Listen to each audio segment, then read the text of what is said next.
የረቡዕ ድርሳነ ማህየዊ አንደኛ ምዕራፍ።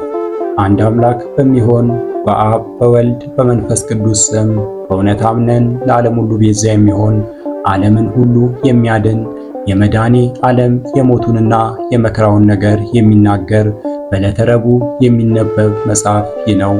በነጋም ጊዜ ጌታችን ኢየሱስን ይገሉት ዘንድ የካህናት አለቆችና ጻፎች መምህራን ተማከሩ።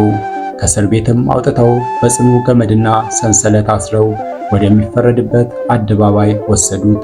ከቀያፋ ቤት እስከ ፍርድ አደባባይ ድረስ 133 ጊዜ በተነጠፈ ደንጊያ ላይ ጎተቱት። ያለ ርኅራኄ መቱት፣ ብዙ ደበደቡት። ብዙ በደበደቡት ጊዜ ከምድር ላይ ወደቀ። ዳግመኛም እየደበደቡ ከፊታቸው አቆሙት። እሱ ግን መቆም የማይቻለው ስለሆነ ወደቀ። እየደበደቡም በእውነት ክርስቶስ አንተ እንደሆን ገልጠ ንገረን አሉት። ጌታችን ኢየሱስም አላምን አላችሁኝ እንጂ እኔስ ነገርኳችሁ። ብጠይቃችሁ አትመልሱልኝም ወይም አትተውኝም። ነገር ግን እላችኋለሁ እንግዲህ የሰው ልጅ በእግዚአብሔር ኃይል ተቀምጦ ታዩታላችሁ። ሁሉም የእግዚአብሔር ልጅ አንተ ነህን አሉት። ጌታችን ኢየሱስም እኔ እንደሆንኩ እናንተ ትላላችሁ አላቸው። ስለ እሱም ምስክር ለምን ትፈልጋላችሁ? እኛ በአንደበቱ ሲናገር ሰማነው አሉ። ሁሉም በአንድነት ተነስተው እየደበደቡ ወደ ጲላጦስ ወሰዱት። ጲላጦስም ወደ እነሱ ወጥቶ ይህን ሰው ወደ እኔ ያመጣችሁበት ነገሩስ በደሉ ምንድነው? አላቸው። አይሁድም መልሰው ክፉ አድራጊ ባይሆን ወደ አንተ ባላመጣነው ነበር አሉት። ጲላጦስም እናንተ እንደጋችሁ ፈርዳችሁ ቅጡት አላቸው። አይሁድም ማንንም ልንገል እኛ አይገባንም አሉ። በማናቸው ሞት ይሞት ዘንድ ስላለው ለነሱ ሲያመለክታቸው ጌታችን ኢየሱስ የተናገረው ነገር ይደርስ ይፈጸም ዘንድ ነው። የሚሞተውም ተሰቅሎ ነው እንጂ በደንጊያ ተወግሮ አይደለምና። ያን ጊዜ አይሁድ በጌታችን በኢየሱስ ላይ በሌባና በወንበዴ ፍርድ ፈረዱበት። ያስያዘውም ይሁዳ የሞት ፍርድ እንደተፈረደበት ባየ ጊዜ ተጸጽቶ ከሕዝቡ መካከል መምህራኖች ከካህናት አለቆች የተቀበለውን 30 ብር መልሶ ሰጣቸው። ይህን እውነተኛ ሰው ያስገደልኩ ንጹሕ ደሙን ያስፈሰስኩ እኔ ነኝ፣ በድያለሁ፣ አላበጀውም ብሎ መለሰ። እኛ ካንተ አንተ ከኛ ምን አለ? ለራስህ እወቅ አሉት። ይህንንም ብር በአዳራሹ በትኖ ወደ ታላቅ እንጨት ሄዶ በእንጨት ላይ ገመድ አስሮ ተሰቀለ። ነገር ግን ያለ ንስሐ ተሰቅሎ እንዳይሞት ብሎ ጌታችን ኢየሱስ በቸርነቱ እንጨቱን ወደ ምድር አዘነበለው። ይሁዳም ተሰቅሎ ባለመሞቱ ተበሳጭቶ ወደ ሌላ እንጨት ሄዶ ተሰቀለ። ጌታችን ኢየሱስም ሁለተኛ ጊዜ በቸርነቱ ብዛት ተሰቅሎ እንዳይሞት እንጨቱን አዘነበለለት። እንጨቱም እንደ ሰው እንዲናገር አደረገው።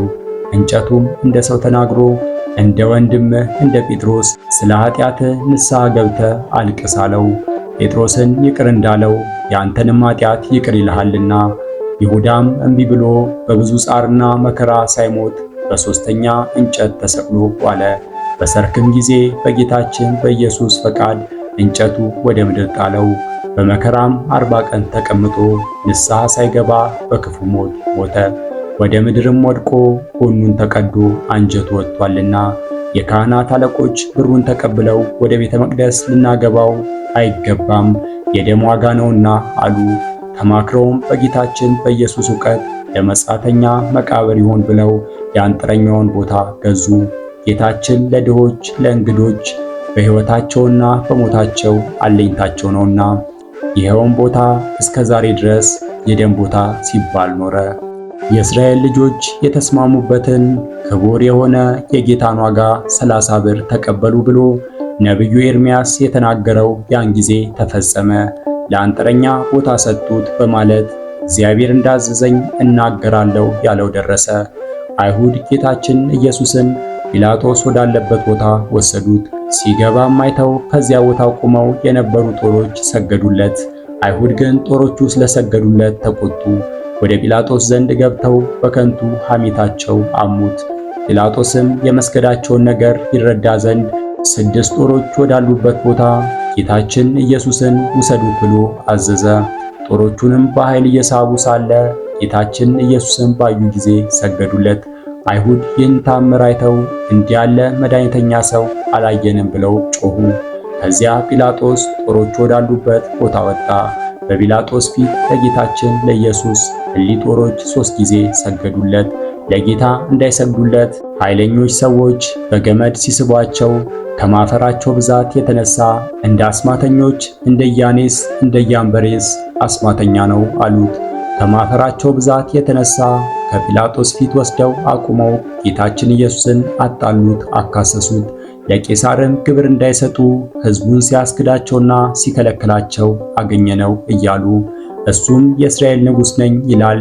የእግዚአብሔርን ለእግዚአብሔር አድርጉ የቄሳርን ለቄሳር ስጡ ካላቸው በኋላ ሐሰተኞች ሆነዋልና። እሱም ስለ ትሕትናው ግብሩን ከሰጣቸው በኋላ ጲላጦስ የአይሁድ ንጉሥ አንተ ነህን ብሎ ጠየቀው።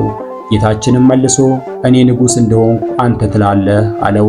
ይህ ሰው ሰንበትን የማያከብር የእግዚአብሔር ወገን ያይደለ እያሉ ያጣሉት ያካሰሱትም አሉ። በሰንበት ድውያንን አዳነ፣ የዕውራንንም ዓይን አበራ፣ የሞቱትን ሰዎች በሰንበት አስነሳ። በሥራ ሁሉ ሰንበትን ሻሪ ነው። እንዲህ ሲያጣሉት ሲያካስሱት፣ እሱ ግን ምንም አልመለሰላቸውም። ዳግመኛ ጲላጦስ እሊህን ያህል ሲያጣሉ ሲያካስሱ አትሰማቸውምን አለው። ጌታችን ኢየሱስም ሹሙ ፈጽሞ እስኪያደንቅ ድረስ አንዲት ቃል እንኳን አልመለሰም። በሰንበት ታምራትን የሚያደርግ ጌታችን ግን አባቱ በሰንበት ታምራትን እንዲያደርግ እሱም በሰንበት የታመሙትን በእውነት አዳናቸው።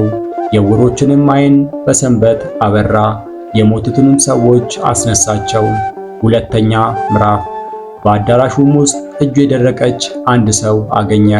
አይሁድ ግን ያጣሉት ያካስሱት ዘንድ በሰንበት ያድነው እንደሆነ ብለው ይጠባበቁት ነበር። ጌታችን ኢየሱስም ይህ እጁ የደረቀችውን ሰው ተነስተ በመካከላቸው ቁም አለው። በሰንበት በጎ ማድረግ አይገባም ወይስ ክፉ ማድረግ? ሰውን ማዳን ነው ወይስ ሰውን መግደል ብሎ ጠየቃቸው። ዝም አሉ። ጌታችን ኢየሱስም በዓይኑ አይቶ እጅህን ዘርጋ አለው። እጁንም ዘረጋ፣ ድናም እንደ ሁለተኛይቱ ሆነች።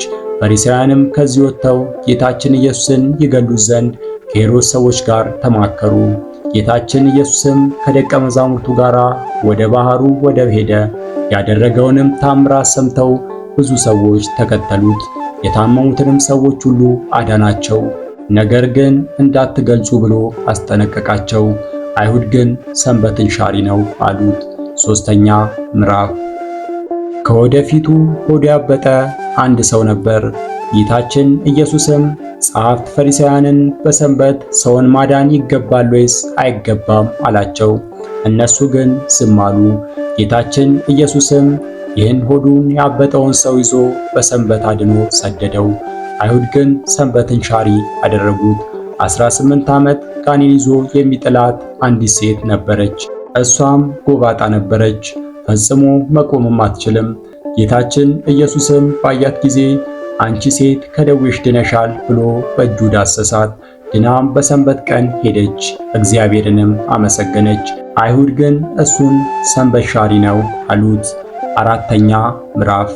ጌታችን ኢየሱስም በሰንበት ቀን ከዚያ ሲያልፍ ዕውር ሆኖ የተወለደ ሰው አገኘ። ደቀ መዛሙርቱም መምህር ሆይ ይህ ሰው ዕውር ሆኖ የተወለደ በራሱ ኃጢአት ነውን ወይስ በዘመዶቹ ብለው ጠየቁት። ጌታችን ኢየሱስም የእግዚአብሔር ሥራ በእሱ ላይ ይገለጽ ዘንድ ነው እንጂ ዘመዶቹ እሱም አልበደሉም አላቸው። ነገር ግን ብርሃን ሳለ የአባቴን ሥራ እሠራ ዘንድ እኔ ይገባኛል አላቸው። አንድ ሰው እንኳን ሥራ ሊሠራባት የማይቻለው ሌሊት ይመጣልና በዚህ ዓለም ሳለው የዓለም ብርሃን ነኝ። ይህንንም ካለ በኋላ በምራቁ አፈር ለውሶ ዓይኑን ቀብቶ ሄደ፣ በፈሳሽ ውሃ ታጠብ አለው። ሄዶም ታጠበ፣ እያየም ተመለሰ። አይሁድ ግን ሰንበት ሻሪ አደረጉት። አምስተኛ ምዕራፍ። ጌታችን ኢየሱስም በሰንበት ወደ አልዓዛር መቃብር እያለቀሰ ሄደና ከመቃብሩ አፍ ያለውን ደንጊያ አንሱ አላቸው። የሞተውም ሰው እህት ጌታዬ ሆይ ዛሬ 4 ቀኑ ነውና ፈጽሞ ሸቷል አለችው። ጌታችን ኢየሱስም ብታምኚስ የእግዚአብሔርን ታምራቱን ጌትነቱን ታያለሽ አላልኩሽምን አላት። ደንጊያውንም ከመቃብሩ ላይ አነሱለት። ጌታችን ኢየሱስም ዓይኖቹን ወደ ሰማይ አቅንቶ አባቴ ልመናዬን ሰምተኸኛልና አመሰግንሃለሁ፣ ዘውትርም እንደምትሰማኝ አውቃለሁ አለ። እሊህ የቆሙ ሰዎች አንተ እንደላከኝ ያምኑ ዘንድ እንዲህ አልሁ እንጂ። ይህን ካለ በኋላ አልዓዛር አልዓዛር ና ወደ ውጭ ውጣ ብሎ በታላቅ ቃል አሰምቶ ተናገረ። ይኸውም የሞተው ሰው እጁም እግሩም ታስሮ እንደተገነዘ ፊቱም በልብስ እንደተጠቀለለ ከመቃብር ውስጥ ወጣ። ጌታችንም መግነዙን ፈታችሁ ተዉት ይሂድ አላቸው። ሄደም። እንዲህ ሙታንን የሚያስነሳ የታመሙትን የሚያድን አምላክ በጲላጦስ ፊት አቆመው አጣሉት፣ አካሰሱት። ስድስተኛ ምዕራፍ። እንዲህ ካጣሉት ካካሰሱት በኋላ ሕዝቡንና ሊቃነ ካህናቱን በዚህ ሰው ላይ ያገኘውበት በደል የለም አላቸው። ከገሊላ ጀምሮ እስከዚህ ድረስ በይሁዳ አውራጃ እያስተማረ ሕዝቡን ያውካል እያሉ ጮኹ። ጲላጦስም ከገሊላ ሲሉ ሰምቶ የገሊላ ሰው እንደሆነ ብሎ የገሊላ ሰዎች ጠየቀ። ሄሮድስ ግዛት እንደሆነ አውቆም ያን ጊዜ ሄሮድስ በኢየሩሳሌም ሳለ ወደ ሄሮድስ ላከው። በላከውም ጊዜ ጌታችን ኢየሱስ ከመገዛት ነፃ ሲሆን በትሕትና ሄደ። እሱ የምድራውያንና የሰማያውያን ገዢዎች ገዢ ሲሆን የምድራውያንና የሰማያውያን ጌቶች ጌታ ሲሆን የሰማያዊ ንጉሥ ልጅ ሲሆን እሱ የምድራዊና የሰማይ ንጉሥ ሲሆን በደቀ መዝሙሩ በጴጥሮስ እጅ ከዓሣ ሆድ ወርቅ አውጥቶ ግብር ለሚቀበሉ ሰዎች ግብርን በትሕትና ሰጠ። ሄሮድስም ጌታችን ኢየሱስን ባየው ጊዜ የተወደደ ደም ግባቱና መልኩንና ብሩህ የሆነ ፊቱን ከማየቱ የተነሳ እጅግ ደስ አለው። ብዙ ሥራውንም በሠራ ጊዜ ከብዙ ቀን ጀምሮ ሊያየው ይወድ ነበርና የሚሠራውንም ሥራ ሁሉ ሊያይ ይወድ ነበርና ብዙ ነገርም መረመረው፣ ጠየቀውም። ጌታችን ኢየሱስ ግን ቃል አልመለሰለትም። ጸሐፍትና የካህናት አለቆች ዝም ስላለ ቆመው ያጣሉት ያካስሱት ነበር። ሄሮድስና ብላቴኖቹ ክፉ ነውሳ እያሉ ዘበቱበት። ጌታችን ኢየሱስም ሄሮድስ እንዳዘዘው ብዙ ገረፈው። ሥጋው እየተቆራረጠ ደሙ እንደ ውሃ በምድር ላይ ፈሰሰ። ሄሮድስም ጌታችን ኢየሱስን አቃለለው። በመገረፉ ያዘነ የተከዘ ሆነ። ጌታችን ኢየሱስም ቀይ ልብስ አለበሱት። ይህ ሰው ሞት ይገባዋል ብሎ ወደ ጲላጦስ ላከው። ጠላቱ ስለሆነ ከቀድሞ ጀምሮ ሊገለው ይወድ ነበርና ፈሪሳውያን እንደነገሩት ሄሮድስ ሊገልህ ይፈልጋልና ከዚህ ሂድ ብለው ነገሩት። ጌታችን ግን የዚያን ጊዜ እንዳይገለው ኋላ ግን በጊዜው እንዲሞት አውቆም ይህን ቀበሮ ሄዳችሁ እንዲበሉት ብሎ ነገራቸው። እነሆ ጋኔን አወጣለሁ፣ ዛሬም ነገም ሕይወትን እሰጣለሁ፣ በሦስተኛው ቀን ሥራዬን ፈጽሜ እሄዳለሁ በሉት አላቸው። ለመምህር በኢየሩሳሌም እንጂ ከኢየሩሳሌም ውጪ ሊሞት አይገባውምና በዚያች በመከራው ቀን የፍቅርና የእርቅ ቀን፣ የይቅርታ ቀን፣ ኃጢአት የሚሰረይበት ቀን፣ የሕይወትና የድነት ቀን ናትና። ከቀድሞ ጀምሮ ጸብ፣ ክርክር የነበራቸው ጲላጦስና ሄሮድስ ያን ጊዜ ተፋቀሩ። ጲላጦስ ከአደባባይ ገብቶ ጌታችን ኢየሱስን ጠርቶ የአይሁድ ንጉሣቸው አንተ ነህን? አለው። ጌታችን ኢየሱስም መልሶ አንተ ይህን የምትናገረው ከልብ ነውን? ወይስ ሌሎች ሰዎች ነገሩ? አለው። ጲላጦስም እኔ አይሁዳዊ ነኝን? ወገኖች የካህናት አለቆች ወደ እኔ ያመጡ አይደለምን? ምን ላድርግህ? አለው። ጌታችን ኢየሱስም መንግሥቴስ በዚህ ዓለም አይደለችም ብሎ መለሰ። መንግሥቴስ በዚህ ዓለም ብትሆን አይሁድ ይዘውኝ ወደ አንተ እንዳያመጡኝ ብላቴኖቼ በተዋጉልኝ ነበር። ዛሬስ መንግሥቴ በዚህ ዓለም አይደለችም። ጲላጦስም መሆኑን ንጉሥ ነሃ? አለው። ጌታችን ኢየሱስም እኔ ንጉሥ እንደሆንኩ አንተ ትላለህ አለው። ስለዚህ ነገር በእውነት ምስክር እሆን ዘንድ በዚህ ዓለም መጥቼ እመሰክር ዘንድ ሰው ሆኜ ተወልጃለሁ። ከእውነት የተገኘ ሁሉ ቃሌን ይሰማኛል። ጲላጦስም እውነቱ ምንድነው? አለው። ሰባተኛ ምዕራፍ። ጌቶቼ አብ መንፈስ ቅዱስ አደራ እላችኋለሁ፣ እመቤቴ ማርያም አንቺንም እማልድሻለሁ። ጌታችን ኢየሱስ ክርስቶስ በነፍሱና በሥጋው በተቀበላቸው መከራዎች ሁሉ በመቸንከሩ የሾህ አክሊል ተቀዳጅቶ በመሰቀሉ በመሞቱ ወደ ሲኦል በመውረዱ በጦር በመወጋቱ ጌታችን ኢየሱስ ክርስቶስ በመቀበሩ ኃጢአቴን ሁሉ ይቅር ትሉኝ ዘንድ ከኃጢአትን ፍዳ ሁሉ ታድኑኝ ዘንድ ለዘላለሙ አሜን። የሮብ ታምር በቅዱስ ወንጌል እንደተነገረ በሰንበት ቀን ያደረገው ታምር ይህ ነው። ከታመመ 38 ዘመን የሆነው አንድ ሰው ነበር። ጌታችን ኢየሱስም እሱን በአልጋው ላይ ተኝቶ ባየው ጊዜ ደዌው እንደዘገየበት አውቆ ልትድን ትወዳለህን? አለው። ወደሚጠመቁበት የሚያወርደኝ ሰው የለኝም፣ ዘመድም የለኝም እንጂ አዎን ጌታ ሆይ እኔስ ልድን እወዳለሁ አለው። እኔ በመጣው ጊዜ ሌላው ቀድሞኝ ይወርዳል። ጌታችን ኢየሱስም በሰንበት ተነስተ አልጋህን ተሸክመ ሂድ አለው። ይህም ሰው ድኖ አልጋውን ተሸክሞ ሄደ። አይሁድ ግን ጌታን ሰንበት ሻሪ አሉት። የረቡዕ አርኬ ሊገሉ ተባብረው የካህናት አለቆች በአንተ ላይ የተማከሩብህ በሰው ፍቅር ገመድ የተያዝክ ክርስቶስ የቸርነትን ነገር በመናገር አያልቅም። የትሕትና ምስጢሩ ቀዋሚ ነው። በነግህ ከግዞት ቤት ያወጡ ክርስቶስ ከቀያፋ ቤት ጀምሮ እስከ ፍርድ አደባባይ በተሳለ ደንጊያ ላይ አይሁድ የጎተቱ በየዕለቱ በየወሮቹ ጠብቀኝ፣ ቸር እረኛ አንተ ነህ እንደ ምንደኛ አይደለህምና። ጦሮቹ በአይሁድ ፊት የመንግሥትህን ገናነት ይገልጡ ዘንድ በአይሁድ ፊት የጦሮቹ ራሶች የሰገዱልህ ክርስቶስ ወደ ጲላጦስ ቦታ ባገቡ ጊዜ አቤቱ አንድ ሳይቀር ዕዳዬን አጥፋ፣ ቁጥሩም ፈጽሞ ብዙ ነውና።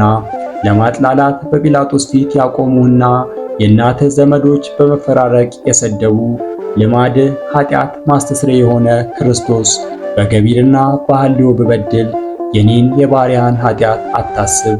ሊቃነ መላእክት በፍርሃት በፊትህ ሲቆሙም እንደ ባሪያ በጲላጦስ ፊት የቆምክ እኔ ባሪያ የዚህ የግፍህን ልክ ባሰብኩ ጊዜ ክርስቶስ ትሕትና እጹብ ነው፣ ትዕግሥትህም የሚያስደንቅ ነው አልኩ።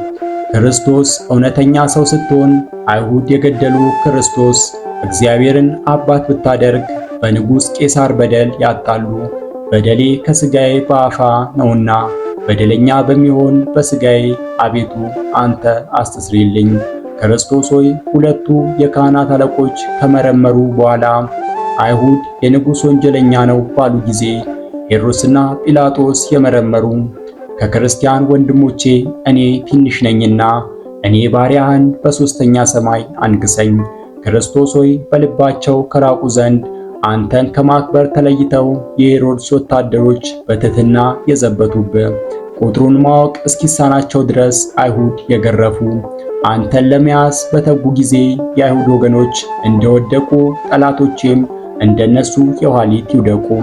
ክርስቶስ ሆይ ፊትህን በማየት ልቡ ደስ ካለው በኋላ ሄሮድስ የመገረፍህን ፍርድ ያለ አግባብ የፈረደብህ ቀይ የሆነ የምልክት ልብስ ያለበሱ አቤቱ ኃጢአቴ በዝቷልና ቀድሞ ልብህ በሰው እንደተጸጸተ አትጸጸትብኝ።